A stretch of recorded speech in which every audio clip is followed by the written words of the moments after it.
fête de la musique dimanche risque d'être très fortement impactée. Bonsoir Jean-Marc Jancovici, on est vraiment en direct, on vous a vu vous installer, vous venez d'arriver en studio, ingénieur expert en énergie et climat, président du centre de réflexion The Shift Project.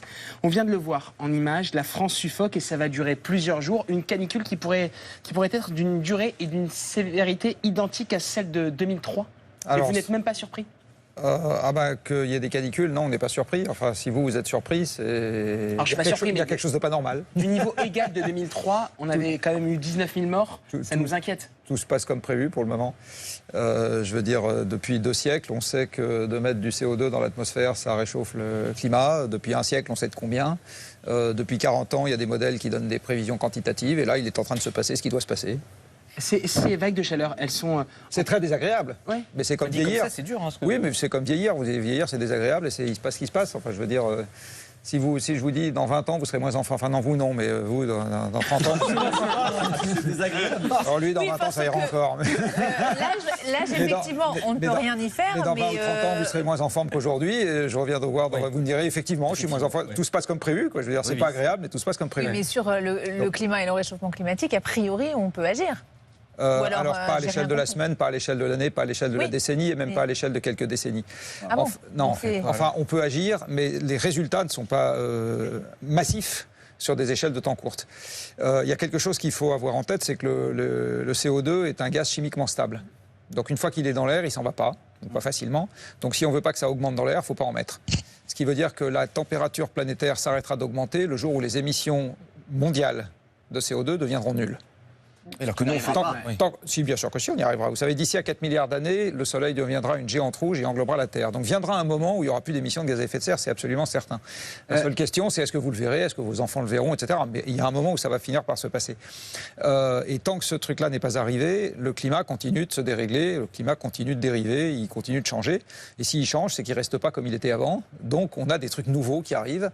Donc il y aura, tout ça est dans les rapports depuis des décennies, des dizaines, des canicules de plus en plus fréquentes, et la fréquence des canicules va augmenter plus vite que l'élévation moyenne de température. Jean-Marc Jancovici, c'est-à-dire qu'on n'écoute pas, on ne croit pas ce qui se passe, on ne croit pas que les vagues de chaleur vont s'aggraver et se multiplier? Écoutez, je ne sais pas. Je veux dire, encore une fois, l'information est disponible et sur la table depuis très longtemps. Après, moi, je ne fais pas votre métier et je ne fais pas celui... Vous êtes désespéré? Non, je ne suis pas du tout désespéré. Si je peux me permettre, je suis un peu taquin vis-à-vis des gens qui disent « Ah, quand même, regardez ce qui se passe !» Bah oui, il se passe ce qui doit se passer, quoi. Mais vous avez l'air très pessimiste. Est-ce que... Je trouve dommage, même si mon père disait, qui était enseignant, disait l'enseignement est un long rabâchage, c'est un peu dommage de remettre toujours, perpétuellement, de repartir toujours du même point de départ, quoi. Je veux dire, ce qui est en train de se passer, encore une fois, ne doit surprendre personne. Que ce soit désagréable, certes, mais ça ne doit surprendre absolument personne.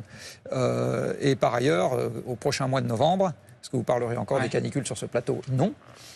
Donc, est-ce qu'on va de nouveau, au mois de novembre, s'exciter un peu sur la baisse des émissions ou l'adaptation au réchauffement climatique? Pas sûr. Donc, on est vraiment dans l'instant. Et par ailleurs, sur les magnétos que vous venez de montrer, on voit des gens, on ne voit pas les espèces autres, on ne voit pas les arbres en train de mourir, on ne voit pas les cultures qui souffrent, on ne voit pas les infrastructures qui se déforment, on voit pas, enfin je veux dire, il y a tout un tas de trucs qu'on ne voit pas, on voit juste des gens qu'on chaud, mais à la limite c'est le problème le moins grave. Et, donc, le coût pour la société, du coup? Oui, c'est le problème le moins grave. Et le coût pour la société, quand vous dites infrastructure, ça nous coûte très cher. Alors, ce n'est pas tellement un problème de coût, c'est un problème de disponibilité. C'est-à-dire que si l'infrastructure est tellement... je vais vous donner un exemple rigolo. Enfin, moi je le trouve rigolo, même s'il n'est pas rigolo. Le réchauffement climatique, il n'y a pas longtemps, a détruit un pont. Est-ce qu'on peut détruire un pont? Parce que, vous savez, il y a beaucoup de ponts, les piles sont posées sur des platiers en bois qui sont immergés en permanence. Et c'est l'immersion en permanence qui maintient le bois en l'état. Et quand le niveau d'étiage baisse trop souvent, le bois se retrouve trop souvent exposé à l'air, pourri. Et à ce moment... pouf, les piles de pont s'effondrent. Donc il y a un pont comme ça qui s'est effondré à cause du réchauffement climatique. Pour prolonger la question d'Yael, ces températures élevées qui désorganisent le pays, la SNCF supprime 71 trains jusqu'à lundi, près de 800 établissements scolaires qui ferment leurs portes ou réaménagent les cours, on en parlait dans la story de Paul, des épreuves du bac reportées, des chantiers extérieurs impossibles à tenir, vous nous parlez de ce pont. On se trompe en voyant la canicule comme un simple problème météo, c'est bien plus qu'une question d'inconfort, c'est qu'aujourd'hui il faut s'adapter. Alors s'adapter, de temps en temps, ça va malheureusement être encaisser sa perte et pleurer. Je reprends l'exemple des forêts. Il faut quelques décennies pour faire un arbre adulte. Si le climat change et tue les épicéas, c'est quoi l'adaptation d'une forêt d'épicéas au changement climatique? C'est pas de forêt. c'est pas vraiment une adaptation. Parce que le temps que vous arriviez à planter autre chose, des cactus, des cèdres, je sais pas quoi, il va quand même se passer un certain temps. Donc, mais je reviens, Jean-Marc Jancovici, sur la question de l'adaptation. Quand on sait que la moitié des logements seraient des bouilloires thermiques, est-ce que s'adapter, ça prend du temps, vous venez de le dire, mais est-ce que c'est une question de moyens ou une question de volonté politique ?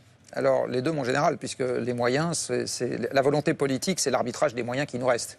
Alors, de temps en temps, les moyens qui nous restent sont tellement faibles que même avec le bon arbitrage politique, il y a des trucs qui vont nous dépasser. Mais il y a aussi une affaire d'affectation des moyens. Et la très grande difficulté dans cette affaire, il y a un chroniqueur qui travaille dans l'excellent journal qui a été dirigé par mon voisin de gauche, Jean-Marc Vittori en l'occurrence, qui avait comparé la lutte contre le changement climatique à de l'économie de guerre. C'est-à-dire c'est de l'économie pas productive. C'est des investissements que vous devez faire simplement pour préserver ce que vous avez déjà. L'économie de guerre, c'est des mots forts. Oui, mais l'économie de guerre, c'est vous investissez dans des trucs qui ne produisent rien. Ouais. Quand vous construisez des sur le canons, très long terme. quand vous produisez des canons, ça vous donne pas plus de logements, plus de voitures, ça vous donne rien de plus, quoi. C'est une prime d'assurance. C'est une forme de prime d'assurance que vous payez. Eh bien, en ce qui concerne le réchauffement climatique, c'est exactement le même parallèle. On va devoir payer des primes d'assurance importantes, simplement pour conserver une partie de ce qu'on a déjà. Et évidemment, aujourd'hui, dans le paradigme économique qui est le nôtre, où on dit ce qui est important, c'est d'investir pour avoir plus. D'accord ? On avait déjà des trains et des voitures, puis on investit, puis on a l'IA en plus. Ouais. Et puis on a les robots qui tournent tout seuls la plus en plus, etc. Alors qu'avec le réchauffement climatique, vous allez simplement devoir investir pour conserver ce que vous avez. Ce qui est beaucoup plus agréable, évidemment. Et vous parlez d'adaptation, vous parlez